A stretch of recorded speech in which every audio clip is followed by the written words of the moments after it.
खुदावंद यसु मसीह के कदूस जलाली और बाबरकत नाम में आप सबको सलाम।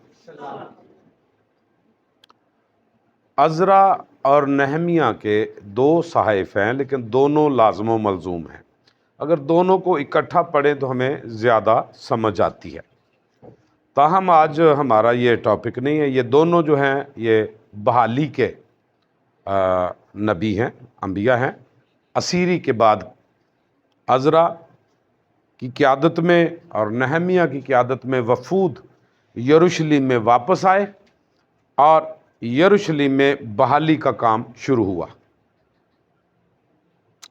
आज इख्तिसार के साथ हम सिर्फ 9वें बाब की चंद आयात को ज़ेर बहस लाएंगे, ज़ेर गौर लाएंगे।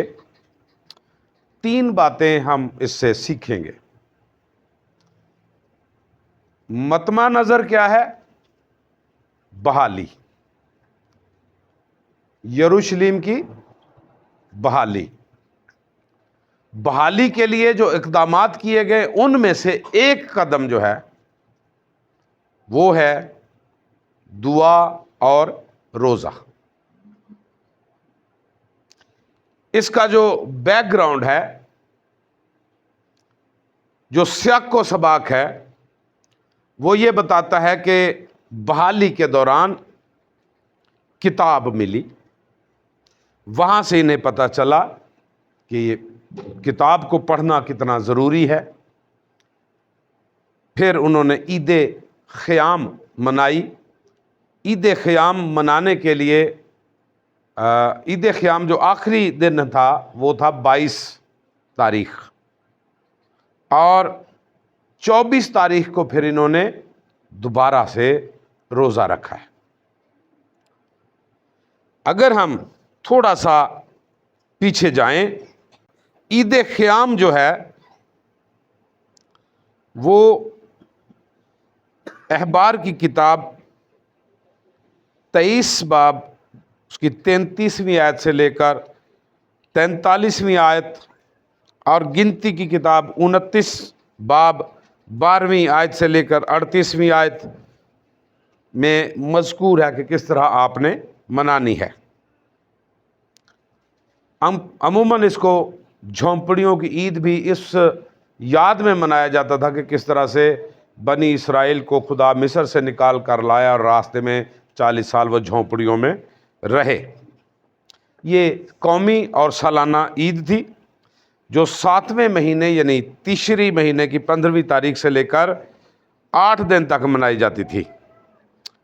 लोग मेहंदी, जैतून और खजूर की डालियों से ये झोपड़ियाँ बनाते थे, और क्योंकि ये आर्जी होती थी, 6-7 दिन रहने के लिए होती थी, तो इन झोपड़ियों में ये रहते थे। और ये दरख्त जो थे ये खुदा की मुहाफ़ज़त के अलमबरदार थे या निशान थे।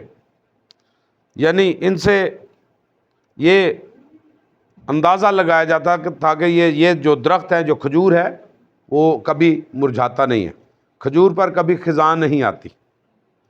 जैतून जो है ये बहुत लंबी, कई 100 साल उम्र का दरख्त होता है। और मेहंदी जो है वो खूबसूरती के लिए, रंग के लिए, खुशबू के लिए इस्तेमाल की जाती थी, और ये समझा जाता था कि ये प्रेजेंट करते हैं खुदा की मुहाफ़ज़त को, खुदा की मोहब्बत को, प्यार को, और खुदा के हजूर में सलामती को। 7 दिन तक इन झोपड़ियों में रहते थे और वो इन दिनों की याद मनाते थे। जैसे मैंने पहले बताया कि हमारे बाप दादा बियाबान में झोंपड़ियों में रहा करते थे, सफ़र में रहे, और खुदा इनकी मुहाफ़ज़त करता रहा, खुदा इनकी हिफाजत करता रहा, खुदा ने इनको हर तरह से संभाला।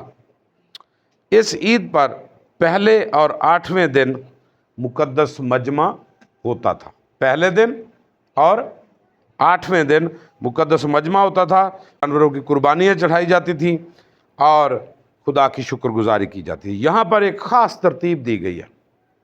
रोज़ा रखा तो पहले पहर में उन्होंने क्या किया? शरीयत की किताब पढ़ी। پہلا پہر جو ہے وہ تقریباً 3 گھنٹے کا.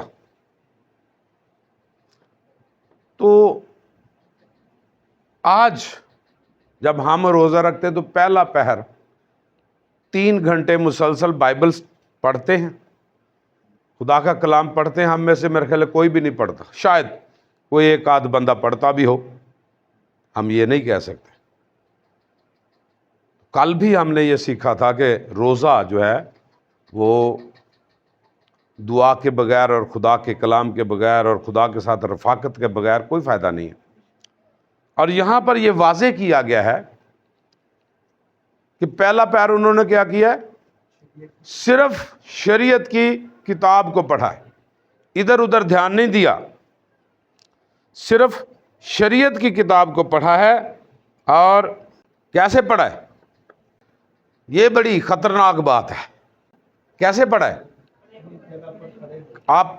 پہلے انہوں نے کیا کیا؟ اپنے گناہوں کا اقرار کیا ہے، اپنے آپ کو ان لوگوں سے الگ کیا ہے جو غیر قوم ہے، جو ایماندار نہیں ہے. ایمانداروں اور غیر ایمانداروں کو الگ الگ کر کے صرف خدا کے حضور میں کھڑے ہو کر اپنے گناہوں کا اقرار کیا اور اپنے باپ دادا کے گناہوں کا بھی اقرار کیا.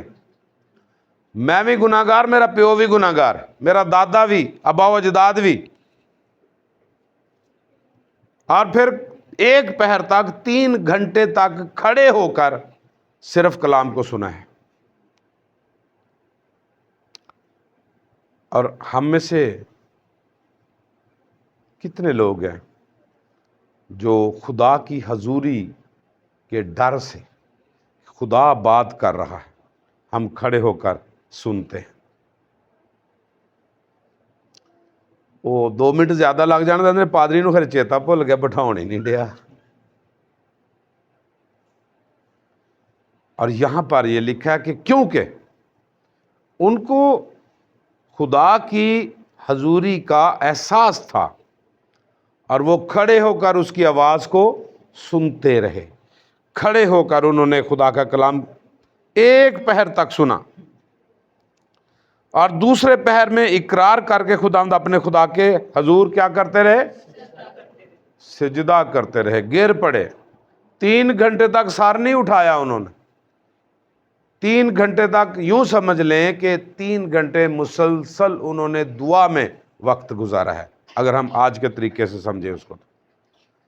اور آج جب ہم روزہ رکھتے ہیں تو ہم کتنے لوگ ہیں جو گھنٹوں دعا کرتے ہیں؟ شاید بہت کم ہیں. میں یہ نہیں کہتا کہ نہیں ہے، آج بھی لوگ ہیں جو گھنٹوں دعا میں ٹھہرتے ہیں. وہ آٹے میں نمک ہے. بہت کم ہیں جو لمبی دعا کرتے ہیں خلوت خانے میں، صرف خدا کے سامنے ساری رات پڑے رہیں، سارا دن پڑے رہیں. آپ کی مرضی ہے. لمبی دعا کرنا بری بات نہیں ہے. ہم جب خدا کے ساتھ محو گفتگو ہوتے ہیں تو ہمیں تو وقت کا احساس ہی نہیں ہونا چاہیے. بعین اسی طرح جس طرح ہم اپنے کسی عزیز، نہایت قریبی اور پیار کرنے والے کے ساتھ جب محو گفتگو ہوتے ہیں تو ہمیں وقت کا احساس نہیں ہوتا. جب ہم کبھی عزیزوں کو، رشتہ داروں کو ملنے کے لیے جاتے ہیں نا، وہ ٹائم دیکھ، اچھا وہ رات دے 2 بج گئے، پتہ ہی نہیں لگا. خدا کے ساتھ بات چیت کرتے ہوئے، خدا کے ساتھ محو گفتگو ہوتے ہوئے، دعا میں ٹھہرے ہوئے، ہمیں 5 منٹ بعد یاد آ جاتا ہے ایڈی لمبی دعا ہو گئی ہے، آمین کرنی چاہیے. 3 پہر سجدے میں گئے اور 3 پہر تک وہ سجدے میں پڑے رہے اور خدا سے مانگتے رہے. اور پھر اگلے 3 پہر کیا کیا؟ 6 گھنٹے ہو گئے، 2 پہر دن گیا. اگلے پہر کیا کیا انہوں نے؟ اگلے پہر کھڑے ہو کر ना सिर्फ खुदा को मुबारक कहा बल्कि पूरी कौम ने बाआवाज़ बुलंद अपने गुनाहों का इकरार भी किया। और अगली आयत हमें ये बताती हैं 5वीं आयत से आगे, जिनके पास नई बाइबल है उसमें यहाँ पर ऊपर हेडिंग दी गई है कि गुनाहों के इकरार की दुआ है। गुनाहों के इकरार की दुआ या गुनाहों का इकरार करना हमारे लिए लाजिम है, खसूसियत के साथ जब हम रोज़े जैसी इबादत में जाते हैं तो फिर तो हमें खाकसार होकर पूरे तौर पर खुदावंद अपने खुदा के सामने झुकना चाहिए और ज़्यादा से ज़्यादा वक्त हम खुदा के साथ बिताएं ताकि हम अपनी कोई बात उससे मनवा सकें। लेकिन अगर हम दिखावे का रोज़ा रखेंगे तो फिर महज भूखा रखने से शायद उसमें कोई जिस्मानी आपको फ़वाइद तो हासिल हो जाएं, शुगर पर शायद कंट्रोल हो जाए, शायद ब्लड प्रेशर नीचे आ जाए, लेकिन वो उतने दिन नहीं आएगा जितने दिन आप भूखे रहेंगे। जिस दिन रोज़ा छोड़ दिया वो फिर बढ़ जाएगा। लेकिन अगर खुदावंद यीशु मसीह के साथ, अगर खुदा के साथ और खुदावंद के साथ आप मिलकर वक्त बिताएंगे तो फिर ये हमेशा के लिए ख़त्म भी हो सकता है। क्यों बीमारियां नहीं जाती, क्यों दुआएं आसमान तक नहीं पहुंचती? क्योंकि वो तरीका ही हमने छोड़ दिया है जिस तरीके से खुदा चाहता है कि हम उसके कदमों में आएं।